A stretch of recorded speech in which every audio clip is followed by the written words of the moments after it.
mwambia Yesu atakusaidia, kwa kuwa kila aombaye Mwokozi neema yake ataokoka,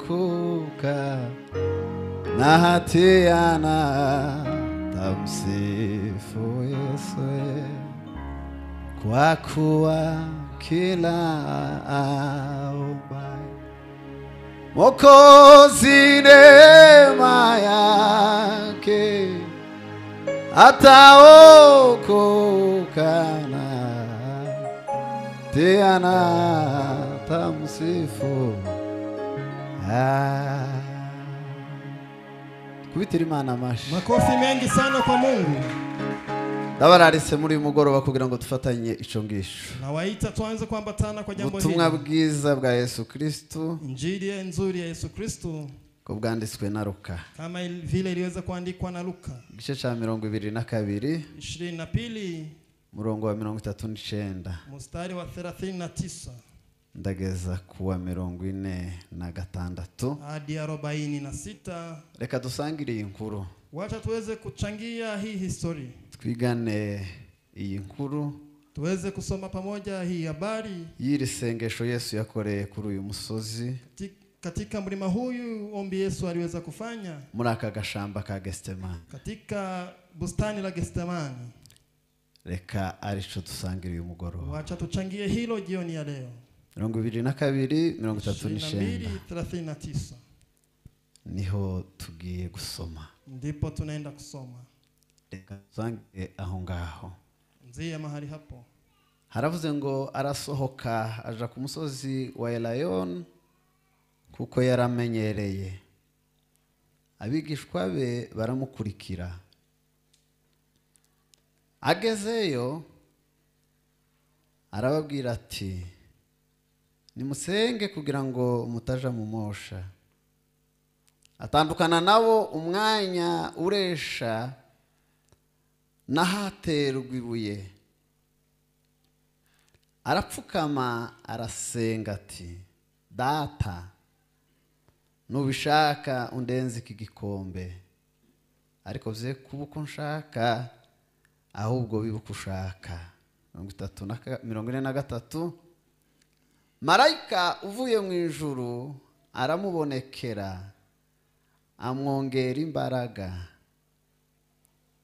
kuko yarababaye bikabije asenga cyane.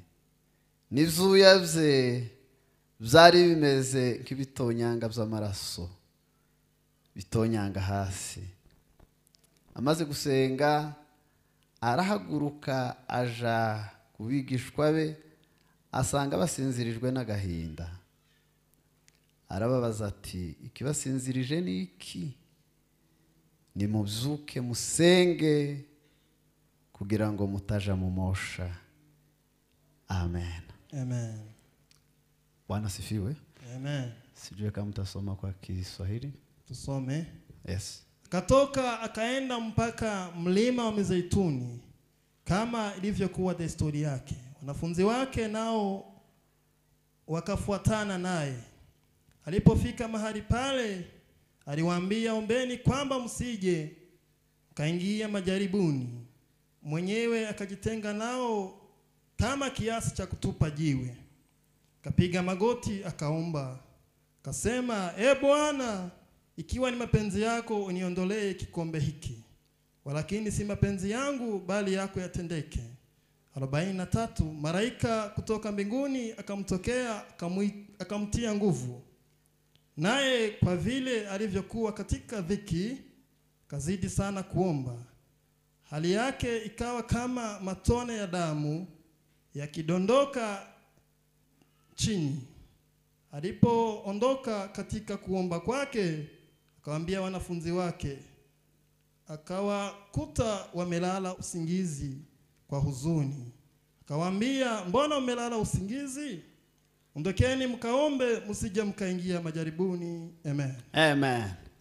Reka dusangire iki gihe kigoye cyane Yesu nawe yanyuzemo. Wacha tuchangie kwa muda huu mkavu ambao Yesu pia aliweza kupitia. Tuze kugira amasomo dukura muri risengesho Yesu yakoze. Tuje kuwa na masomo ambayo tutatoa katika ombi hili Yesu aliweza kuomba. Ariko mwibuke yuko nababwiye yuko tuganira. Kini mkumbuke ya kuwa nimewaambia utazungumuza amasengesho mu bihe bidasanzwe. Maombi kwa nyakati ambazo si za kawaida. Amasengesho mu bihe bidasanzwe. Maombi kwa nyakati ambazo si za kawaida. Uko niba hari ibihe bigoye, kama kuna nyakati ambazo ni ngumu, biza bituma benshi bahemuka, ambazo zinafanya wengi uovu, abandi urugendo bari bafite rukarangira, wengine safari waliokuwa nayo inatamatika, abandi wengine bagafata ibindi myanzuro izabagiraho ingaruka mbi mu buzima, kuchukua hatua zingine zitakao wadhuru madhara mabaya katika maishani. Nigihe banyuze mu bihe bikomeye, ni wakati wamepitia katika nyakati ngumu. Kuko ubuzima, sababu maisha bugira ibihe byiza, ina nyakati nzuri. Umuntu aryama gasinzira, mtu analala kusinzia, apanga amaproje yakayageraho, akiweza kupanga project ufikia, arya gahaga, kula na kushiba. Hakaba ibindi bihe, pia kuna nyakati zingine azaryama akabura ibitotsi, ulala kukosa usingizi, azarya ibiryo bikananirwa kwikamuka, kula chakula inashindwa kufika tumboni, inshuti zizatandukana nawe, marafiki watajitenga nawe, abandi bazamuhemukira, wengine wataweza kumtendea ujeuri. Ariko se muri ivyo bihe, lakini kwa nyakati hizo iyo tubigezemo, tukiweza kufikia, niki tugomba gukora? Ni nini tunaweza fanya? Haleluya. Amen. Haleluya. Haleluya. Witinya nshuti we witinya, dore ndi kumwe nawe ibihe byose, zakwibagirwa wa mbere. Witinya nshuti we witinya,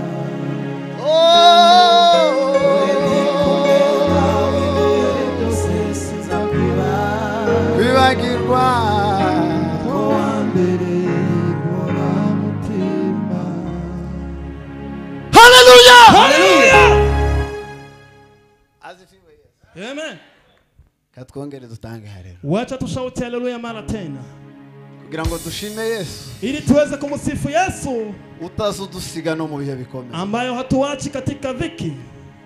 Jambo ry'Imana riza rivuga ngo muvyeyi, neno linasema mzazi bashobora kwibagirwa umwana yo, anaweza akamusahau mtoto ambaye anamnyonyesha. Abavyeyi bakunda abana, wazazi wanapenda watoto. Iyo bavyaye akizaa bazamara igihe badasinzira, ufika maliza muda mwingi bila kusinzira. Ariko ngo birashoboka yuko yo kwibagirwa umwana yo, lakini yawezekana amsahau mwanawe. Ariko mureke dushime Yesu utazotwibagirwa. Lakini wacha tumshukuru Bwana Yesu. Haleluya. Haleluya.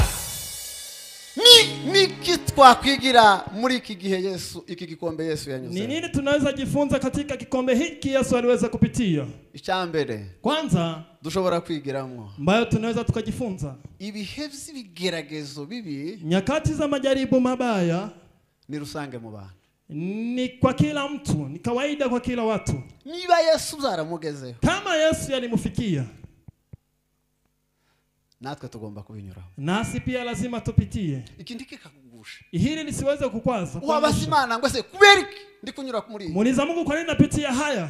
Kandi wipima kumuzani, tena nikijipima katika mzani, ukabona uri sawa, napata uko sawa. Na Yobu yararusha aripima, hata Ayubu aliweza kujipima. Abantu ngo baba bamubwira atariko Yobu ibyo ukora byose, watu wakamwambia kila jambo unafanya, warakuye Imana kwiraguhana, Mungu anakuadhibu. ngo akagenda kipima, anaenda anajiweka katika mizani, ndabona ndi sawa, nasema yeye ako sawa. Ndibisabye kubaza ico gisubizo, hahitaji uulize swali hilo la. Na Yesu, hata Yesu yanyuze mu bihe bene, alipitia kwenye katika kama hizo, kandi bigeragezo, tena majaribu ni rusange mu bantu, ni kawaida kwa kila mtu. Twese tugomba kubinyura, sote lazima tupitie ibigeragezo, nyakati za kujaribiwa, ni ngombwa ngo tubinyure, ni lazima tupitie. Haleluya. Amen. Amarira yawanduse izubabaye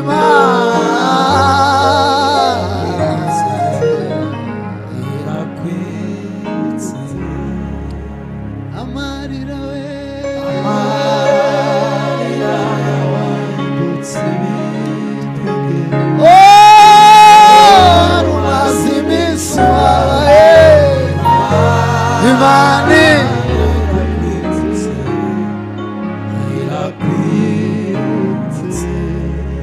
tasezerana abakristo bagira kuna agano wa Kristo wanalo ryo kutazasha mu bigeragezo mbalo ni la kutopitia katika majaribu isezerano tugira agano tunalo niryo kuturindira mu ni la bigeragezo kuturinda katika no majaribu kuduha intsinzi mu na bigeragezo kuepuka na ushindi katika majaribu ariko nta sezerano tugira hakuna agano tunalo ryo kudasha mu bigeragezo la kutopitia majaribuni Paulo yandikiye Abafilipi Paulo aliwaandikia Wafilipi arababwira ngo ntitwahawe kwizera Kristo gusa kuambia hatujapewa imani ya Kristo tu igice cya mbere umurongo wa 29 hari 1:29 niba sijakosea kama ni hapo si niwo murongo wa nyuma muri ico gice cya mbere ndio mstari wa mwisho katika aravuga ngo twahawe no kubabazwa kubwe kasema tumepewa pia dhiki kwa ajili twahawe kwizera Kristo tujapewa kumwamini Kristo tu niba ari washitegererezo cyane kama ndio kielelezo chetu nawe yanyuze mu bibabaro naye alipitia katika nawe yanyuze mu bigeragezo naye alipitia katika majaribu kandi nawe byaramugoye naye pia aliweza kusumbuka nawe byamubishije ibzuba naye aliweza kutokana na jasho nawe byamuteye ubwoba naye aliweza kumwogopesha araruwasenga Imana kaomba Mungu aramubwira ngo iki gikombe kiragoye kamwambia kikombe hiki ni kizito nta yindi nzira hakuna njia nyingine nta kundi bizogenda hakuna njia vile inaweza ariko kuwa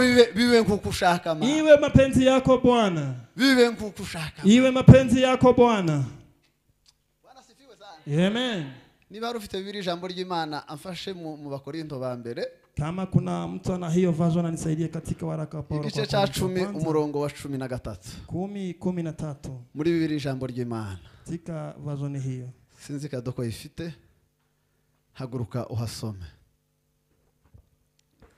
hasome Bakorinto ba mbere 10 umurongo wa 13 aka kwanza Paulo kwa Korinto 10:13 ego haravuze ngo ntimwigeze muhura n'ikigeragezo na kimwe kidasanzwe mu bantu ntimwigeze muhura n'ikigeragezo na kimwe hamjawahi patwa na jaribu hata moja kidasanzwe mu bantu ambalo ni la kigafla kwa binadamu Imana ni indahemuka banzureke Bwana sifiwe sana amen haleluya amen hari umurwayi ushize na mama mmoja juzi kandi yararwaye bisanzwe alikuwa ni mgonjwa kawaida ni igifu cyatombotse tumbo ilikuwa na shida noneho akambaza ngo ese ngo hari undi muntu ngo wari wahura n'ibintu bene ibi ngibi kaniswali je kuna mtu ambaye patwa na jambo kama hili ashitse kurupima igifu ngo hari undi wari wahura n'ibintu eti kuna mtu amepatwa na jambo hili habe nico ngico utekereza yuko gikomeye hata ile unafikiria ni kubwa ni rusange mu bantu ni kawaida kwa kila mtu haleluya nico niba arico kubura abana kama ni kukosa uzao na Abrahamu yerera babuze hata Ibrahim alikuwa amekosa yaje no kubyara hata alizaa mmoja isezerano ambayo ni waagano ateoroje bataza kumbwira barya bandi watu wa theology wasiniambie wengine kandi amubyara afite imyaka 100 kamzaa akiwa na miaka 100 na Isaka amara imyaka 20 na bataramuwa Isaac akamaliza miaka 20 bila kupata takidasanzwe hakuna jambo ambalo si kawaida niba ari ubukene kama ni umaskini Imana izakuzanira Lazaro Mungu atakuletea kina Lazaro yaburaga ibiryo alikuwa akikosa chakula ari kumwe n'umukire akiwa na mtajiri ibiryo hayimbwa chakula ambayo amepea mbwa akaba ari vyarwanira na anapigana na Lazaro anapigania hiyo chakula kibyo bikomeye silo ni kubwa yari yararwaye ibisebe alikuwa ametokana na vidonda ntabona umuti wo kwivuza hakuwa anapata dawa ya kuweza kujitibu imbwa ngo zikaza zirigata bya bisebe karizo bizomora umbwa zinaanza kufunga hizo vidonda zake si kigeragezo gikomeye silo ni jaribu kubwa ariko hari abandi bakene nawe wenda bari nyuma ya Lazaro lakini kuna umaskini wengine walikuwa nyuma yake havuze gute uwo murongo wamesemaje Imana ni indahemuka oya uyu murongo ako kambere ntimwigeze muhura n'ikigeragezo na kimwe kidasanzwe mu bantu Hujawahi patwa na jaribu ambao si la kigafla kwa binadamu. Ariko rero Imana n'indahemuka, Imana sumuhemu. Lakini Mungu hawezi ziakiwa. Kuko harabanyuze mu bigeragezo. Sababu kuna wale walipitwa katika bari biteguye yuko abavandimwe aribo bazabibakura. Walikuwa wanatarajia mandugu wataweza kuwatoa. Abavandimwe barabahemukiye. Wandugu wakaweza kuwafanyia ujeuri. Nivyo bikomere bagenda. Hizo ndizo vidonda wanazo. Hari abandi bashaswe. Na wengine waliweza kuona. Bari bazi yuko abagabo aribo bazabahoza amarira. Wakifikiria wazee wataweza kuwaponya. Ariko barabahemukiye. Lakini waliweza kuwafanyia ujeuri. Hari abandi baruhiye hanze. Na wengine walichokea nje. Baza mu ikanisa bazi yuko bazaruhuka. Wakaja kanisani wakifikiria watapona. Barisangamwe abandi bafite ibindi bikomere nabo. Wakapata wengine wana vidonda. Babongerera ibikomere kuvyo bari bafite. Wakaongezea vidonda juu ya sawa. Ariko umva isezerano ry'Imana. Lakini sikia agano la Mungu. Imana ni ndahemuka. Mungu hawezi ziakiwa. Haleluya! Haleluya! Aha niho hari amasezerano y'Imana. Hapo ndipo kuna maagano ya Mungu. Muri ivyo bihe bibi tuba turi kunyura. Katika nyakati mbaya hizo tunapitia. Imana ni ndahemuka izikora iki? Mungu haziakiwa. Izatuma mugeragezwa n'ibiruta ibyo mwabasha gutsinda. Ntabwo izareka mugeragezwa ikigeragezo kirenze imbaraga zanyu. Hata waacha mjaribiwe kupita uwezo wenu. Tukira aho ngaho, tukiwa mahali hapo, mundu yohita avuga ngo ico mfite kiraremereye cyane. Mtu anaweza sema changu ni kizito sana. Umva impamvu coroshe. Sikia kwa nini ni umurongo ukurikira. Kirahisi. Ahubwo ni mugeragezwa izabashoboza kubyihanganira. Ahubwo ni mugeragezwa icambere izakora. Mkijaribiwa la kwanza atafanya. Bwana asifiwe sana. Amen.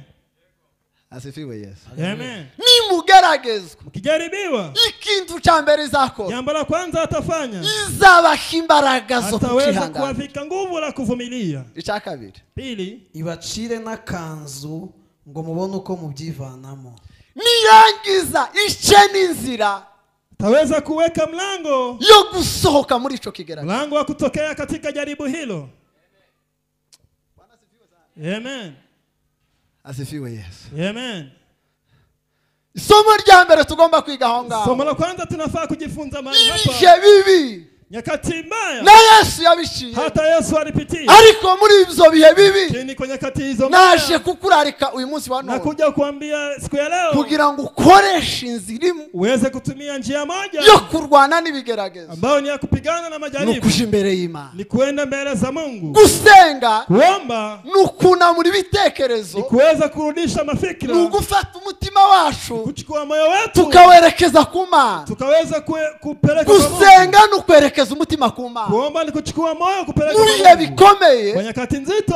Uzabura inzira. Kikosa njia. Uzabura igisubizo. Kikosa jibu. Uzaja mu bantu ukabona nta gisubizo. Kienda kwa watu ukakosa jibu. Uzahamagara abo watekereza ukabona nta gisubizo. Ukiita wale kunafikiri unakosa jibu. Uzaje imbere y'Imana. Nenda mbele za Mungu. Hariho nimero taziba busy. Kuna namba ambayo haiwezi kuwa busy. Haleluya. Amen. Bwana sifiwe sana. Amen. Hariho nimero taziba busy. Kuna namba haiwezi kuwa busy. Hariho nimero tazikurambirwa. Kuna namba haiwezi tahayari. Hano twicaye. Mahali hapa tumeketi. Ashobora kuba harabafite liste ndende. Panaweza kuwa kuna watu wana list ndefu. Yabo babrose. La watu ambao waliweza kublock. Barahaba. Wapo. Barahari. Wapo. Kubera ngo baba stressed. Kwa sababu wameweza kuwa stress. Hari wigeze kumbwira. Kuna mtu aliwahi niambia. Hari hashize nk'igihe kinini narambwira ngo yari yaramborotse. Ndamwira sinari mbizi nkuko n'ubundi twavugana gacana. Kulikuwa siku mingi kwa nimeblock akaniambia. Sinabimenye. Kamwambia sikujua. Pole sana. Iyo nza kubimenya wenda nkagerageza. Ningejua angalau ningejaribu. Kamenya yuko yari ya. Byari gufasha amaranga mutima yiwe kugira. Fadhali ingeridhisha kumva yuko byari byiza. Kusikia ya kuwa ilikuwa ni vyema. Ariko hari nimero itaziba busy. Lakini kuna namba haiwezi kuwa busy. Mu bihugu biteye imbere. Katika nchi za maendeleo. Na birahaba. Na hapa. Ariko cyane mu bihugu biteye imbere. Lakini sana sana kwa nchi za maendeleo. Bagira nimero. Wana namba. Umuntu wese. Kila mtu. By emergency. Kila mtu ambao ni nubwo ho bari ninjoro. Hata iwe ni usiku. Nubwo telefone yo wiborotse. Hata simu ikuwe imeblock. Haleluya. Amen. Niyo yawe nushaka ubanza iblock urebe. Hata yako uweze kublock uone. Iragusigira ahantu hamwe. Zakubakishia mahali pamoja. Ho guhamagara nimero ya emergency. Pakuweza kuita namba ya emergency. Izindi nimero zose. Bazingine zote. Indi miryango yose. Na milango nyingine. Yose igari ifunze. Yote inaweza kabaki. Ariko hari umuryango utazufunga. Lakini kuna mlango haiwezi kufungwa. Tuzamurira Imana ishobora. Nyosha utukufu wa Mungu. asifiwe Yesu. Amen. Amarira y'abahindutse wewe wari umaze iminsi ubabaye mane irakwirakwise amarira we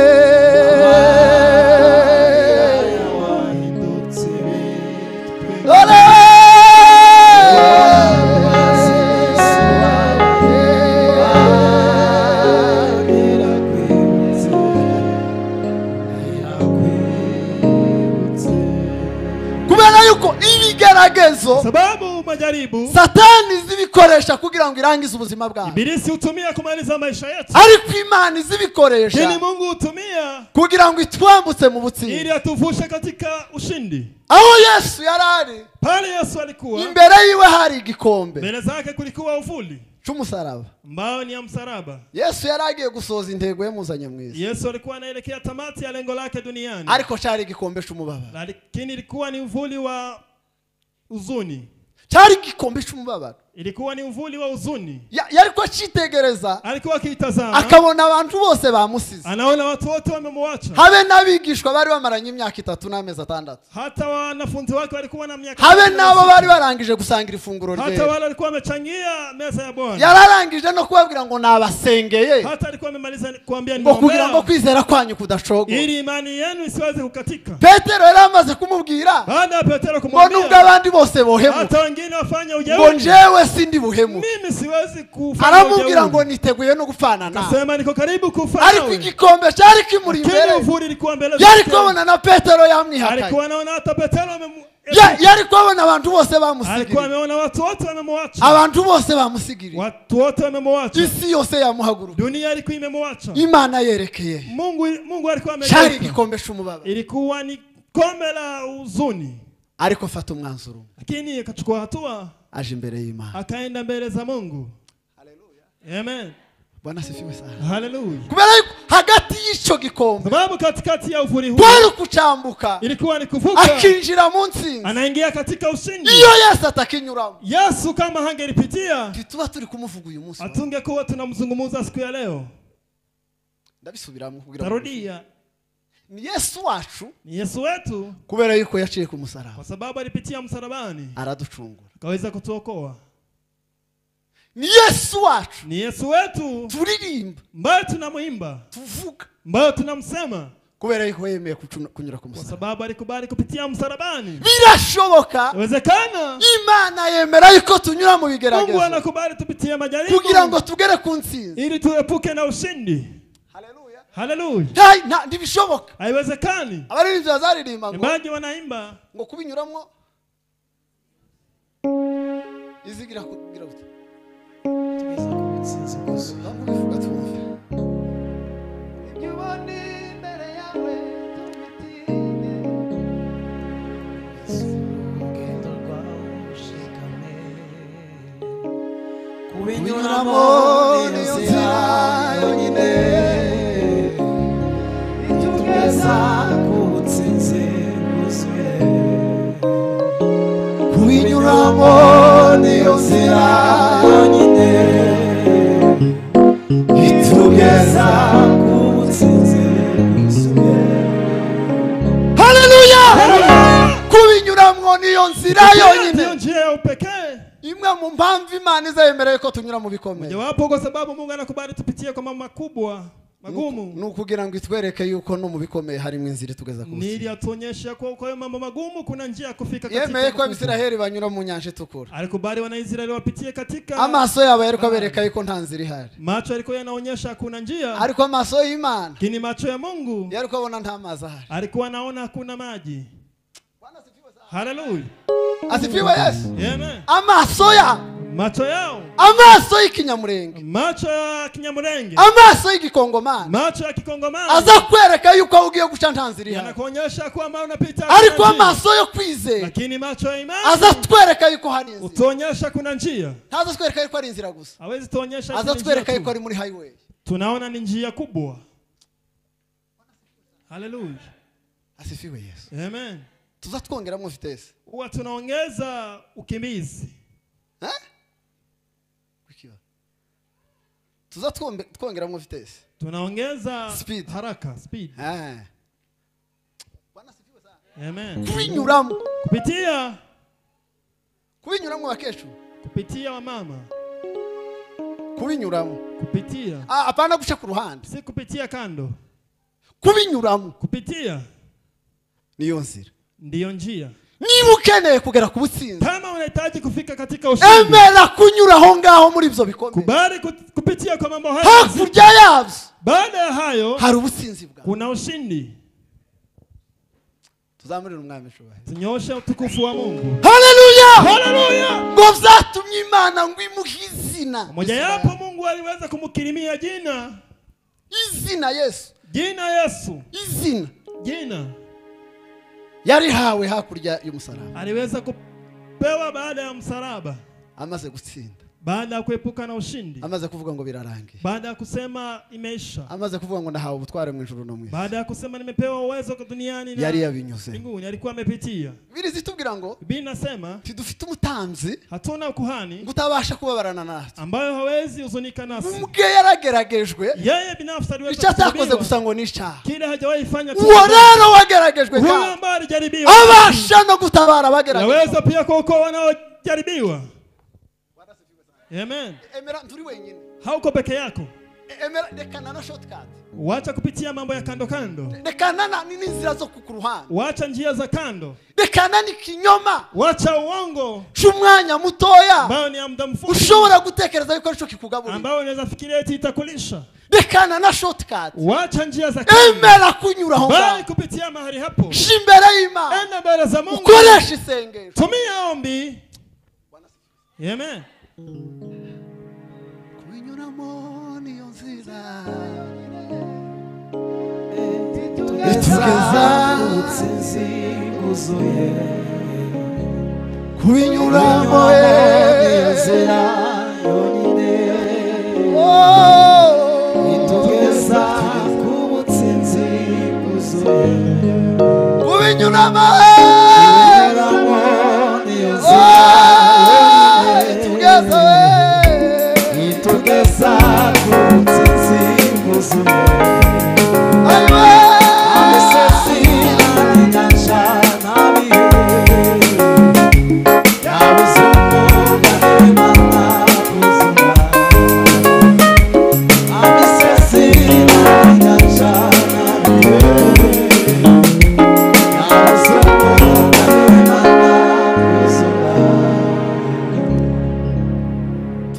haleluya. Tunaenda kushauti haleluya. Amaso yawe akwereke ko ikigaragaza urimo ari gito cyane. Macho yako yakuonyesha ya kuwa jaribu lako ni kidogo sana. Tusubire kukibona nk'ikijeya. Usione ya kuwa ni jambo kubwa. Ukibone nk'akana gatoya. Uone ni kama mtoto mdogo mchanga. Kirebesha amaso y'umwuka. Uweze kuliangalia kwa kiroho. Ucumbisa amatwi y'umwuka. Uweze kulisikiliza kwa masikio ya kiroho. Ucumbisa amatwi y'ibyo babakongorera. Usiweze kusikia kwa masikio. Ukirebesha amaso asanzwe. Usiangalie kwa macho ya kawaida. Ukirebesha amaso y'umwuka. Uangalie katika macho. Urakibona yuko ari gitoya. Utaliona ni kama ni jambo ndogo. Tutanga haleluya kugira ngo amaso yawe y'umwuka wewe. Macho yako ya kiroho. Haleluya! Haleluya!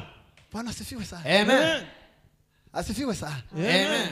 Inzira itugeza ku butsinzi. Njia ambayo inatufikisha ushindi ni mukigerageza. Ni katika jaribu. Ariko icemezo dushobora gufata. Lakini hatua tunaweza chukua nico kuja imbere y'Imana. Ila kuenda mbele za Mungu. Tukayibwira ngo imbere yacu hari ikigerageza. Tumwambie mbele zetu kuna jaribu. Twamara tukayibaza ngo se tukinyuremo gute? Tumwambie tutapitiaje? Iki tukinyuremo gute? Hii tutapitia namna gani? Bwana asifiwe sana. Haleluya. Uko abakozi b'Imana baza bakora. Ni hivyo watumishi wa Mungu wanafanya. Ico baza bakora. Lile wanafanya.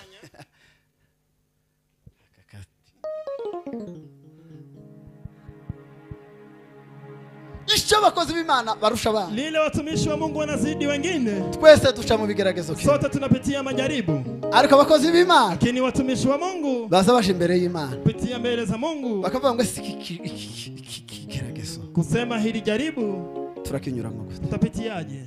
Iki ndakigenza gute? Hili nitafanyaje Mungu? Umva icishuru riza rikora iyo twagiye imbere y'Imana. Sikiliza kile mbingu inaamuru tukienda mbele za Mungu. Tuzamurire Yesu. Tumpe Bwana utukufu. Haleluya! Haleluya! Ishori za rikora. Kile linafanya ni nini? Izari dutabara. Uweza kutuokoa. Biblia yatubwiye ngo Biblia imetuambia ari mu gashamba ari gusenga, akiwa akiomba katika bustani la ijuru ngo Gethsemane, ryohereza marayika mbingu likaweza kutuma malaika, waraza mwongerera imbaraga. akaja na kumuvika nguvu. Imbaraga Nguvu tuzatuziherwa imbere y'Imana tunapewa mbele za Mungu kugira ngo tubashe guca mu ili bihe. tuweze kupitia katika majaribu. Imbaraga, Nguvu. haleluya, Haleluya. iyo dusenze Imana iratabara, Kiomba Mungu uweze kutusaidia, ikatwongerera imbaraga, tuongezea nguvu, tukanyura muri ibyo bigero. tunapitia katika majaribu. Zaburi ya 18 umurongo wa 7. Zaburi ya 18 mstari wa 7. Sokrate nadusomere. Wacha Sokrate atusomee. Evangeliste Sokrate nadusomere Zaburi ya 18 Zaburi ya 18 umurongo wa 10 umurongo wa 7. mstari wake wa 7. Afite mikrofone hariya. Irahari. Yes.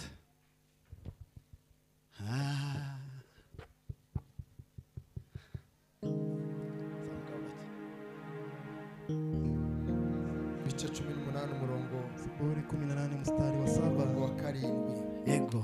Usome mu izina rya Yesu. Mu mubabaro wanje nambaje Uwiteka, Mu mubabaro wanje nambaje Uwiteka, natakiye Imana yanje, natakiye Imana yanje. yumvira ijwi ryanje mu rusengero rwayo. Yumvira ijwi ryanje mu rusengero rwayo. Ibyo natakiye imbere yayo Aho binjira mu matwi. Amen. izo natakiye imbere yayo Kila nilimulilia mbele zake, iragenda neza kaenda kabisa, ngo biyinjira mu matwi. kikaingia masikioni mwake. Ijuru rya mbere ihembewe agakiza yankenyeje imbaraga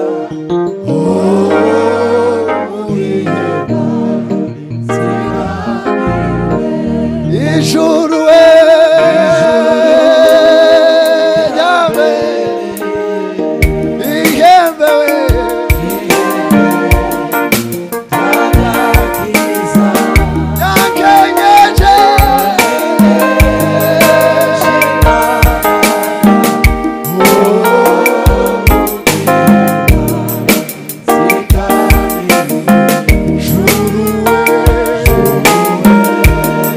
ayiwe tegeka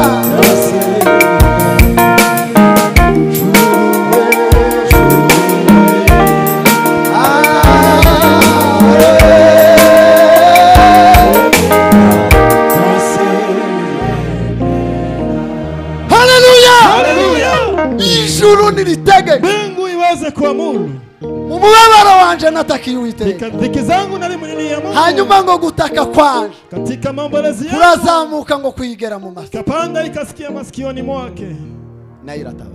naye pia akaweza kuokoa. Iyo twasenze, Tukiomba, iyo twagiye imbere y'Imana, kienda mbele za Mungu, ni inzira zidufasha kujana ibyifuzo byacu, njia utusaidia kupeleka mahitaji Imana yetu. nayo ikaduha ibisubizo. Mungu naye atatupea majibu. Ikindi twakwigira muri iri sengesho Kingine tunaweza jifunza katika ombi hili Yesu yakoreye ahangaha. ambalo Yesu aliweza kufanyia. Biblia mahali hapa. yatubwiye ngo Biblia imeweza kutuambia arasohoka kaweza kwenda, aja ku musozi wa Elayono kaenda mlimani Mizeituni, kuko yari asanzwe abikora. kama vile alikuwa anafanya. Gusenga kuri Yesu Kuomba kwa Yesu bwari ubuzima bwa buri munsi, ilikuwa ni maisha ya kila siku, bwari ubuzima kuri Yesu. ilikuwa ni maisha kwa Yesu. Kuri Yesu Kwa Yesu gusenga kuomba bwari ubuzima. ilikuwa ni maisha. Kuri twebwe Kwa sisi gusenga kuomba gukwiriye kuba ubuzima. lazima iwe ni maisha. Kuba ubuzima bivuze iki? Kuwa maisha inamaanisha nini? Ibintu twagize ubuzima kugira ngo uze kumva gusenga n'ubuzima, kugira ngo ubyumve neza. Jambo tumebadilisha kuwa maisha ili usikie kuomba na maisha. Kuri twebwe Kwa sisi kurya n'ubuzima. kukula ni maisha.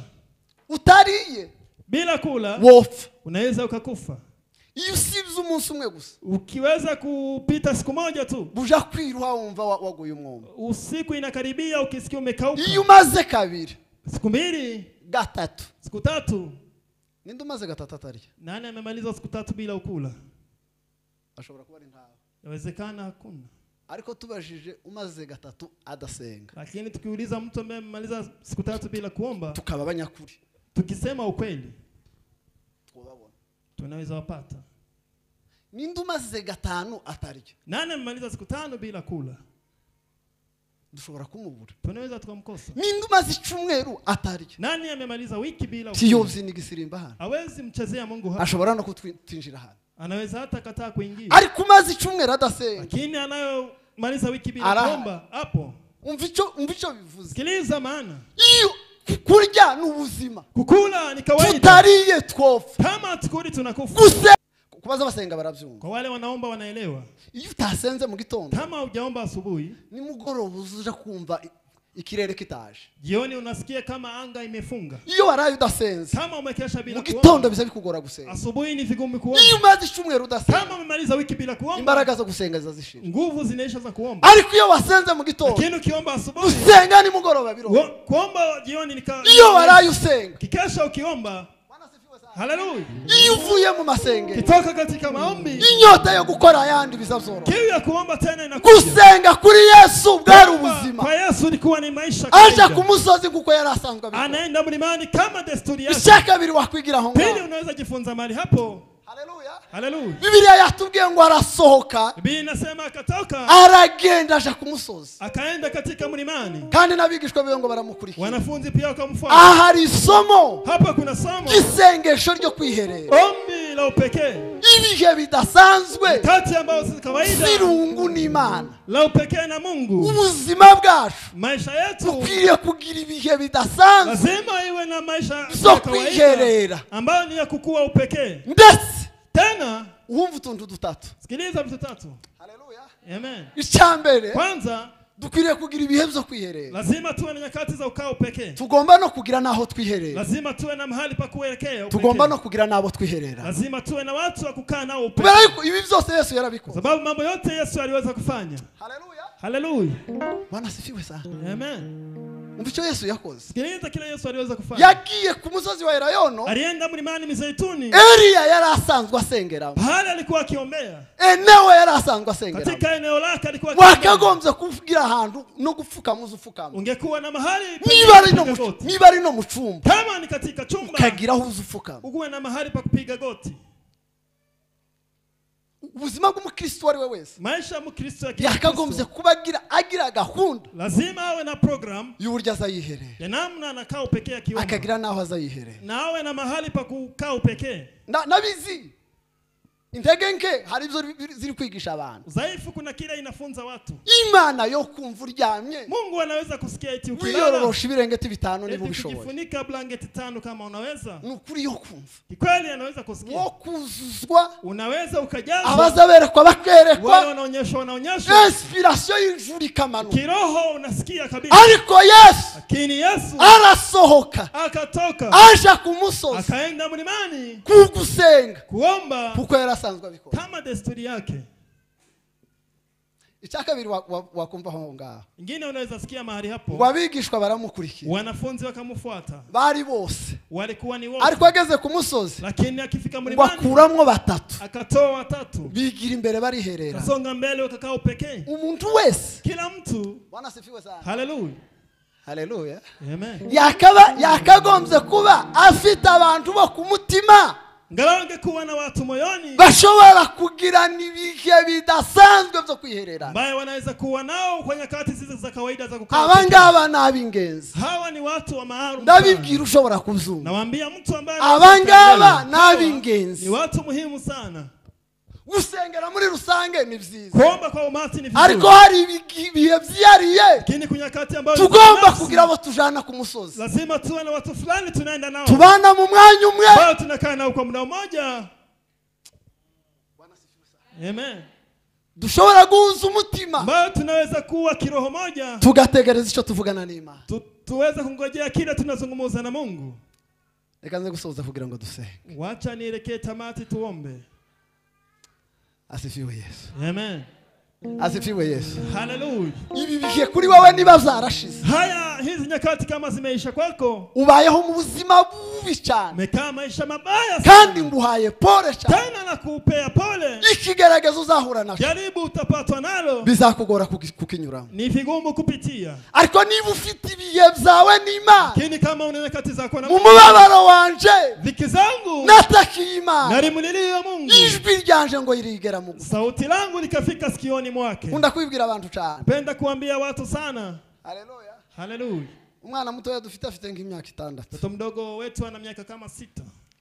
Aririye hanze, Kiweza kulia huko nje, hanze y'igipangu, hapo nje ya geti, mu rusaku rw'abandi bana baye bakina, katika kelele ya watoto wengine wanacheza, nomenya ijwi ryiwe naweza jua sauti lake, kuko n'umwana wanje. sababu ni mwanangu.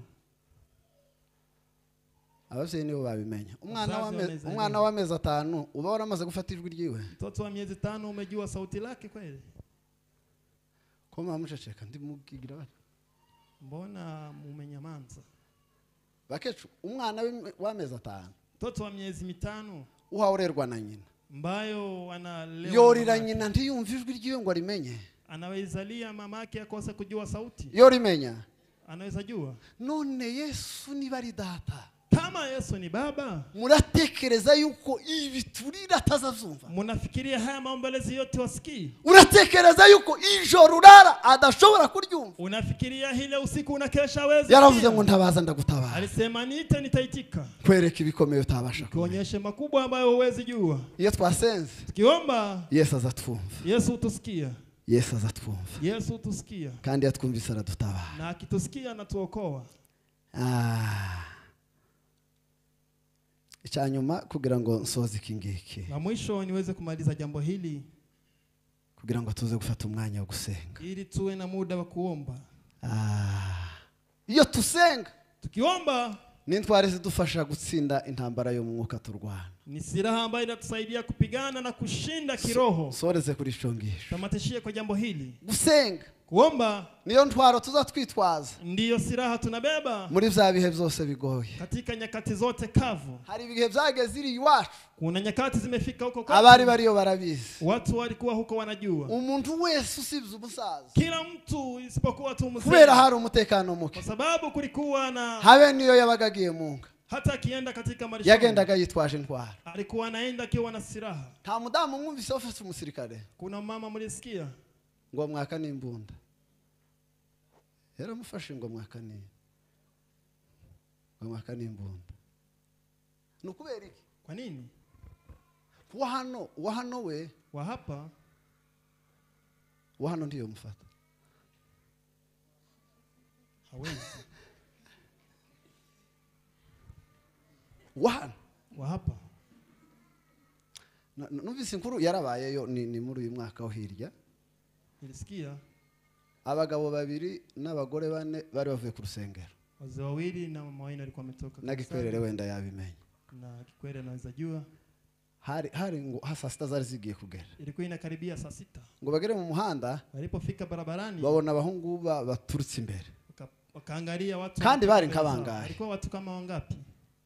Ngo umugabo umwe arababwira ati duhagarare twese ntegera umuntu Mtu umwe. mmoja akasema tusimame sote. Ngo bashe kubegera, Walipowakaribia, wa mugabo ariruka. huyo mzee akakimbia, Kandi niwe wari pastor, na ndiye alikuwa ni mchungaji. niwe wirutse mbere. Yeye ndiye alikimbia wa kwanza.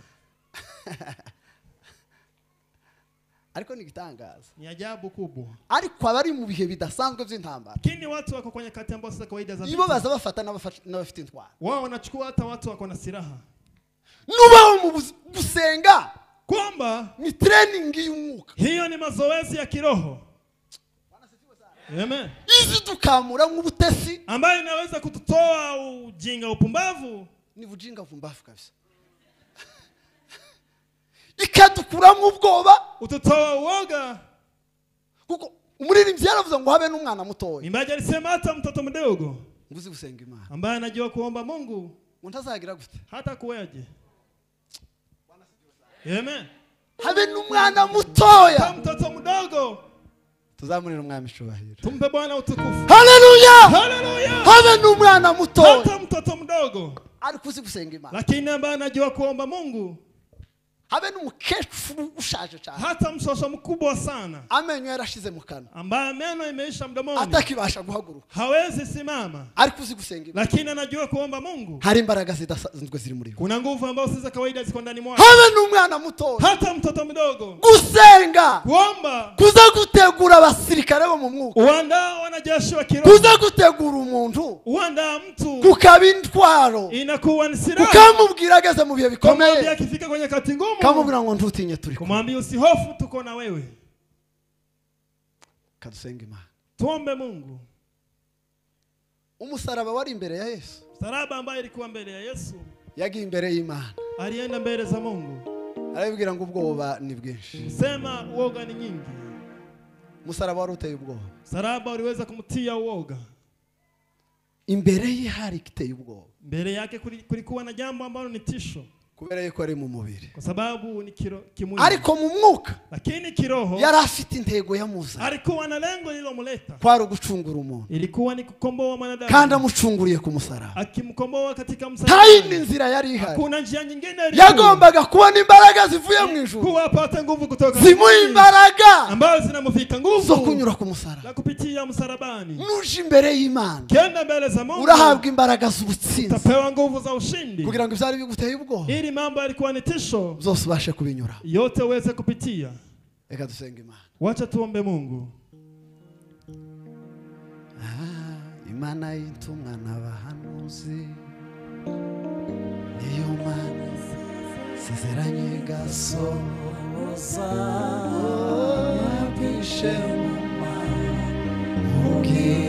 ubw'ikivururo izadushaka bikubaho n'imyanzuro y'ijuru iyo nimeze nk'abantu abishobora zitakora zikangwa n'amacu cyangwa imiheto itabaye ntawe ushobora kuyitanga imbere iyo nimeze nk'abantu ntabwo ishobora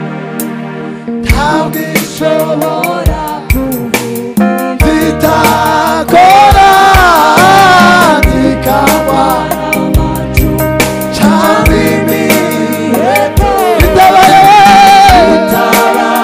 ntawe ushobora kuyitanga imbere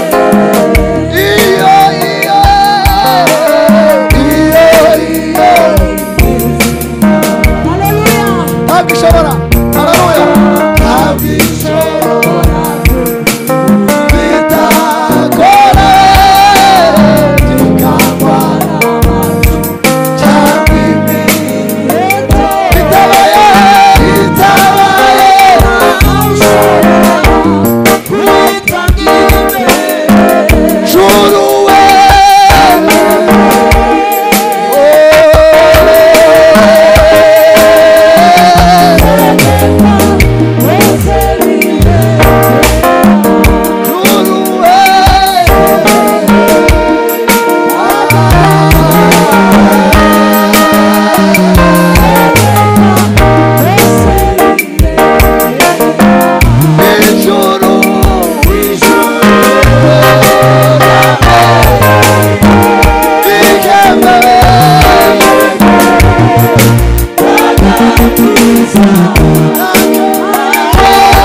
Waguruka dusenga Imana. Simama tuombe Mungu.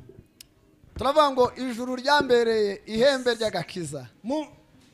Mbingu imekuwa pembe la wokovu. Yankenyeje imbaraga. Limeweza kunivika nguvu. Mugihe hari byari bitsikanye. Nyakati nilikuwa nimelemewa na mambo. Mugihe hari ibintu byari bitsikanye. Nyakati nilikuwa na mambo yamenilemea. Nagiye imbere y'Imana. Ijuru rirantabara. Tuzamurere Yesu cyo. Amen. Hallelujah. Hallelujah. Hallelujah. Amen. Amen. Asifiwe Yesu. Yes, hallelujah. Oh, Yagakiza. yankenyeje we. Yankenyeje imbaraga. Oh, mugihena zikamiwe. Tugiye gutera haleluya 3. Tunaenda kushautia haleluya 3. Ubwire ikigutsikamiye. Waambie jambo ambalo limekulemea. Ukibwire ngo ntambara gufite. Uliambie hauna nguvu. Ijuru ryatabaye. Mbingu imeweza kuokoa. Ko ndumva imirindi yo gutabara. Nasikia kelele za wokovu. Mvi mbere. Toka mbele zangu. Ndekura. Niachilie. Wewe unsikamiye. Wewe ambao umenilemea. Haleluya! Haleluya! Mvi mbere. Toka mbele zangu. Bwire ikigutsikamiye. Ambia jambo ambalo limekulemea. Bwire ikigutsikamiye. Ambia kilichokulemea. Ijuru rizarikora iki? Mbingu inafanya nini? Asifiwe Yesu. Haleluya. Amatangazo y'ijuru Tangazo ya mbingu azadukura mu bidutsikamiye. utotoa katika mambo yametulemea. Ibidutsikamiye, ibyari bidutsikamiye byose Vitu ambazo zilikuwa zimetulemea. ngo byakuweho n'imyanzuro y'ijuru. Zilitolewa na kuamuru kwa mbingu. Ibi bituri imbere. Haya ambayo yako mbele zetu. Ibi biri mu mwijima. Haya ambayo yako gizani. Ibi tuba tureba tukabona imbere nta ntanzira ihari. Haya tunaona tunakosa njia. Hariho umwanzuro w'ijuru. Kuamuru kwa mbingu. Ushobora kudukura bidutsikamiye. Maana kutolea mambo yametuzingira. Dutere haleluya 3. Tushauti haleluya 3. Haleluya! Haleluya! Haleluya! Tuzamurira Imana. Nyosha utukufu wa Mungu. Ora reza shole krofarina. Haleluya. O de la regane de forme regrage. Zome la regane de profare regrage. Dome la regane de fostage. Tuzamurira umwami shubahiro. Haleluya! Ipfa kubariyo Yabikuze. ihorariyo Isegwa. ishobora we o kwivuguruza Nukuri sobishitsa. uhumure Umure. umure dufite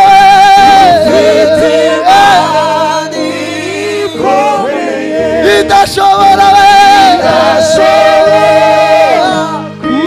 kwirengagiza amarira yawe. haleluya ndifuza gukorana nawe isengesho Mpaka rigufi tu uweze kuwa pamoja nawe kwa ombi moja. kugira ngo ihumure rigaruke mu mutima wawe Ili Haleluya. kugira ngo umuco wongere ugaruke mu mutima nuru wawe iweze kurudi katika moyo kugira ngo wako. wongere usubire mu bushake bw'Imana Ili urudi katika mapenzi ya Mungu. kugira ngo usubire wongere wumve ijwi ry'Imana Sikia tena sauti ya Mungu. ritari ijwi ry'amarangamutima Ambayo si sauti ya hisia. ritari ijwi ry'abadayimoni baguca intege Ambayo si sauti atari ya amajwi y'abantu Sema sauti ya wongere Mungu. wumve ijwi ry'Imana Usikie ry'ubutabazi tena sauti ya Mungu. ipfa kubariyo Yabikuze. oh ikorariyo Isegwa. ishobora we ando barizari o de la regrane foro ibihe byashobora kukura icyo yavuze. iyo ikimenyi Herezo kandi hagaze itangiriro. umure umure dufite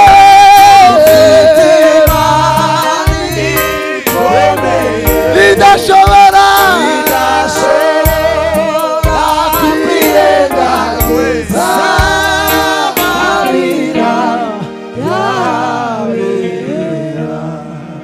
ndagusaba kumbura akanwa kawe Nakuhitaji ufungue mdomo wako. ubwire Imana ngo iki gikombe Mwambie Mungu hii kuvuli kinyuremwo kubwo bushake bwawe. niweze kupitia kwa mapenzi Ndi yako. kumwe na Yesu watsinze. Kuna Yesu ambaye alishinda. Ndi kumwe na Yesu wanesheje. Kuna Yesu ambaye ni mshindi. Fata ukuboko kugira ngo nambuke rino joro. Chukua mkono niweze kuvuka. Fata ukuboko kugira ngo nambuke uyu mwijima. Chukua niweze kuvuka giza hili. Zamura isengesho ryawe. Omba pamoja. Zamura ijwi ryawe. Pandisha sauti. Mana mu izina rya Yesu Kristo.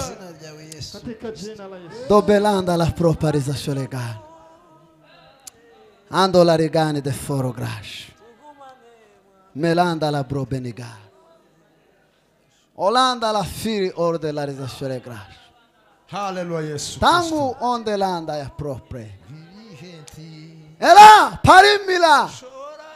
Damira zilibri shenigroi. Aide la forme regre. Pima ando la rigane. Onde la rizasyo kroshenige. Duhamagaye kubaho kw'Imana. Tunasema ni asante sana Baba. Hamagaye Imana nyiribihe. Tutie kwa neno lako. Yesu anesheje. Yesu anesheje. Tunahitaji mabadiliko. Imana iri kumwe natwe. Pelamela onde la rizasyo regre. Cha neno lako liwe nuru katika maishani mwetu. Cha neno lako liwe nguzo ambayo tutashika. Nido onde la cre. Hallelujah Yesu. Tugirire neza. Barimela onde la firme. Turagukeneye Mana. Nidusikamiye mwami Yesu bikurweho mu izina rya Yesu. Yale ambayo ni mazito kwetu atandolewe na neno lako. Hallelujah Yesu Kristo. Nijoro mu bihe byose umbe hafi ndagukeneye kumanywa na nijoro Mekosi la rede tabure. olele zari ode la reprande la Tugirire neza reprande mwami Yesu. ndagukeneye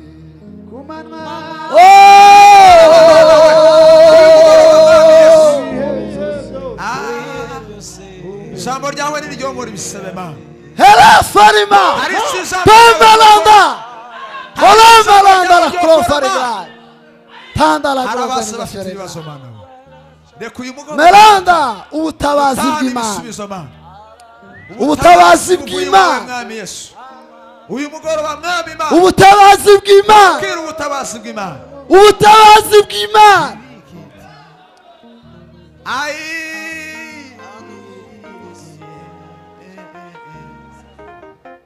ivyari bitsikamiye imitima y'abantu Mana Ziringiro bidakoze we. vyari biremereye ubugingo bw'abantu